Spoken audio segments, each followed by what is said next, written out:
அமைதியான காட்டில் அனைத்து விலங்குகளும் மகிழ்ச்சியாக வாழ்ந்து வந்தன.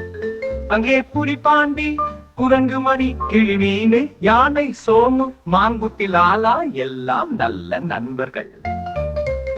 அவர்கள் தினமும் சேர்ந்து விளையாடுவார்கள், பழங்கள் பறித்து கொண்டாட்டம் செய்வார்கள். ஆனால் ஒரு நாள் எல்லாம் மாறிவிட்டது. ஒரு இரவு காடு முழுவதும் ஒளிரும் பச்சை மஞ்சள் புகை பரவியது. அடுத்த நாள் காலை மரங்கள் உலர ஆரம்பித்தன, ஆறுகள் வறண்டு போனது.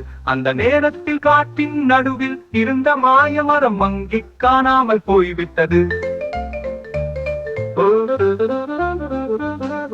அந்த மாயமரம் தான் நம்ம காட்டு இதயம். அது இல்லாம காடு உயிரோட இருக்க முடியாது. மணி, அதை யாரோ திருடிச்சிருப்பாங்க. விலங்குகள் எல்லாம் ஒன்றாக தீர்மானித்தார்கள், நம்ம காடு மீட்கணும். அவர்கள் மாயமரத்தின் ஒளியை பின்தொடர்ந்து பயணமாயினர்.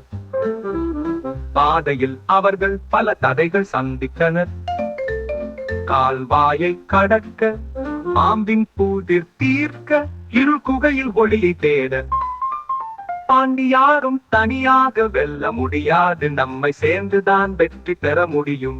அனைவரும் கைகோர்த்து முன்னேறினர். அவர்கள் குகைக்குள் சென்ற போது ஒரு குரல் கேட்டது.